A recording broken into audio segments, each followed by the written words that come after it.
Hi friends, എല്ലാവർക്കും കുഞ്ഞാറ്റാസ് വേൾഡിൻ്റെ മറ്റൊരു വീഡിയോയിലേക്ക് ഹൃദ്യമായ സ്വാഗതം. ഇന്ന് എന്താണ് കൊണ്ടുവന്നിരിക്കുന്നതെന്ന് അറിയാമോ? അതെന്താണെന്ന് പറഞ്ഞുതരാം കേട്ടോ. അപ്പോൾ നമുക്ക് വീഡിയോയിലേക്ക് പോകാം. ഇത് ഈന്ത് എന്ന് പറയുന്ന നാട്ടിൻപുറത്തൊക്കെ സാധാരണ കാണപ്പെടുന്ന ഈത്തപ്പഴത്തിൻ്റെ മരമല്ലേ, അതുപോലത്തെ ഒരു മരത്തിൻ്റെ മുകളിലുണ്ടാവുന്ന ഒരു കായയാണ്. അപ്പോൾ അത് ഉണക്കി പൊടിച്ച് നമ്മൾ അതുകൊണ്ട് നല്ലൊരു അടിപൊളി ഡിഷ് ഉണ്ടാക്കും. ഇപ്പോൾ ഇത് ഞങ്ങൾക്ക് കിട്ടിയത് ഞങ്ങൾ തറവാട്ടിൽ നിന്ന് ഉമ്മ കൊടുത്തു വിട്ടതാണ്. അപ്പോൾ അതെങ്ങനെ ഉണ്ടാക്കുന്നത് നമുക്ക് നോക്കാം. അതിന് വേണ്ടിയിട്ട് ആദ്യം നമ്മൾ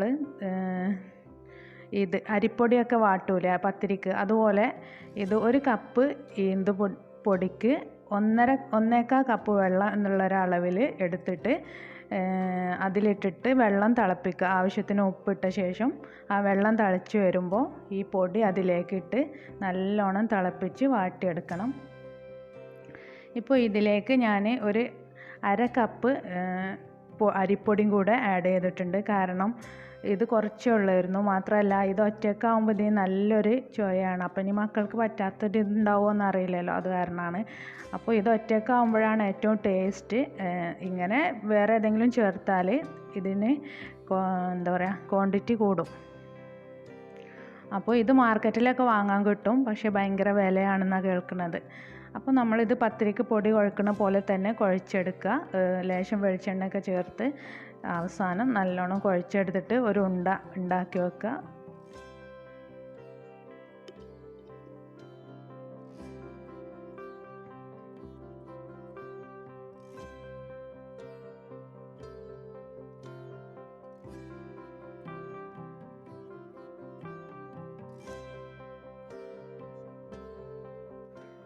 അങ്ങാടികളിൽ നിന്നൊക്കെ ഇത് വാങ്ങിക്കുകയാണെങ്കിൽ ഇതിൻ്റെ കായ ആണ് കിട്ടുക. പിന്നെ നമ്മൾ കൊണ്ടുവന്നിട്ട് കഴുകിയിട്ട് ഒന്ന് ഉണക്കിയിട്ട് മില്ലിൽ കൊണ്ടുപോയിട്ട് പൊടിപ്പിച്ചാൽ മതി.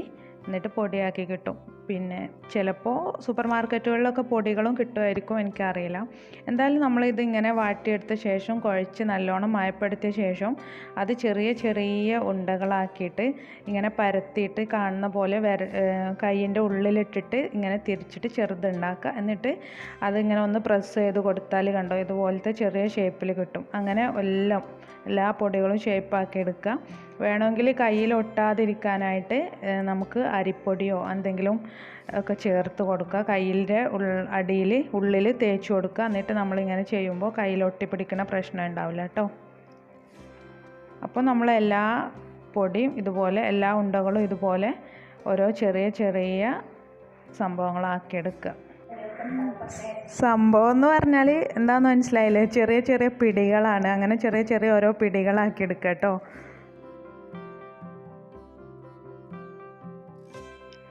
ഇതാണ് ആ സാധനം. ഇതുപോലെ ചെയ്ത് വെക്കുക എല്ലാം. അപ്പോൾ പലരും ഇവിടെ മക്കളും എല്ലാവരും ഹസ്ബൻഡൊക്കെ കൂടിയിട്ടാണ് ചെയ്തത്. അപ്പോൾ ഓരോരുത്തരുടെ ഫിംഗർ പ്രിൻറ്റ് പ്രത്യേകം പല ഷേപ്പിലും പതിഞ്ഞിട്ടുണ്ട്. ഇത് പിന്നെ ഇങ്ങനെ ഒട്ടിപ്പിടിക്കുകയൊന്നുമില്ല എന്താക്കിയാലും. ഇനി നമ്മൾ ചെയ്യേണ്ടത് എന്താണെന്ന് വെച്ചാൽ, വലിയൊരു പാത്രത്തിൽ, കലത്തിലാണെങ്കിലും ഞാൻ വലിയൊരു ഡവറയാണ് വെച്ചിരിക്കുന്നത്. അപ്പോൾ അതിൽ നിറയല്ല, അത്യാവശ്യം വെള്ളം വെച്ചിട്ട് അതൊന്ന് നല്ലോണം തിളപ്പിക്കുക. തിളപ്പിച്ച ശേഷം നമ്മൾ ഈ പിടികളൊക്കെ അതിലേക്കിടുക. അതിലേക്കിട്ടിട്ട് അതൊന്ന് തിളക്കാൻ വേണ്ടി കൊടുക്കുക. അപ്പോൾ പൊങ്ങി വരും, വേവുന്ന പൊങ്ങി വരും. അതിങ്ങനെ നമ്മളൊരു കോരി മാറ്റിയിട്ട് വെള്ളം വാർന്നു പോകാനായിട്ട് ഒരു ഓട്ടയുള്ള പാത്രത്തിൽ എന്തിലേലും കോരിയിട്ട് വെക്കുക.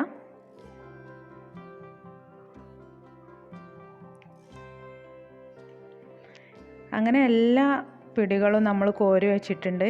ഇനി നമ്മളിത് ചെയ്യാൻ പോകുന്നത് എന്താണെന്ന് വെച്ചാൽ, ബീഫാണ് ഇത് വെച്ചിരിക്കുന്നത്, ബീഫിൻ്റെ മസാല. അപ്പോൾ ബീഫ് ലേശം വെള്ളത്തോട് കൂടി എല്ലാ മസാലകളും ചേർത്തിട്ട് ജീരകവും ബീഫ് മസാല ചേർക്കുന്നവർക്ക് അത് ചേർക്കുക. ബാക്കി മഞ്ഞൾപ്പൊടി, മല്ലിപ്പൊടി, മുളക് പൊടി, തക്കാളി, ഉള്ളി, അങ്ങനെ ഇഞ്ചി, അങ്ങനെ നമ്മൾ ബീഫ് വെക്കുമ്പോൾ ഇടുന്ന എല്ലാം ഇട്ടിട്ട് നമ്മൾ ബീഫ് കറി രൂപത്തിൽ വെക്കുക.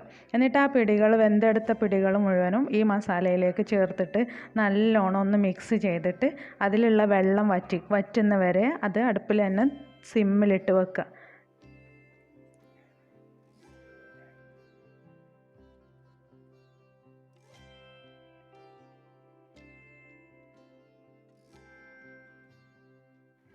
നല്ലോണം ഇളക്കി മിക്സ് ചെയ്യണേ. കാരണം എന്താണെന്ന് വെച്ചാൽ അതിൽ കിടന്നിട്ട് ഒന്ന് നല്ലോണം തിളച്ചിട്ട് ആ മസാല ഒക്കെ ഇതിൽ പിടിക്കാനുണ്ട്.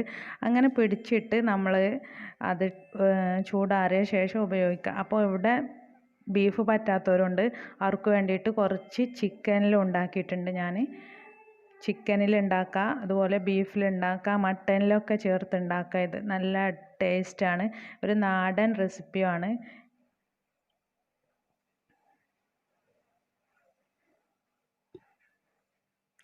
ഈ രുചികളൊക്കെ ഇപ്പം അന്യം നിന്നുകൊണ്ടിരിക്കുകയാണ്.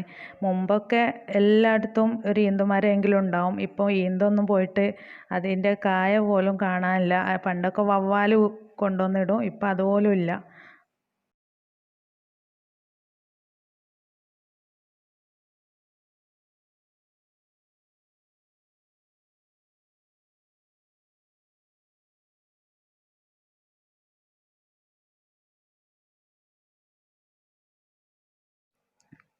ഈ വെള്ളമൊക്കെ വറ്റുന്ന വരെ തീ സിമ്മിലാക്കിയിട്ട് നമ്മൾ ഒന്ന് വേവിച്ചെടുക്കണം.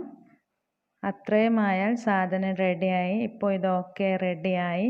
അപ്പോൾ എല്ലാവർക്കും ഈ നാടൻ ഡിഷ് ഇഷ്ടമായിട്ടുണ്ടാവുമെന്ന് വിചാരിക്കുന്നു.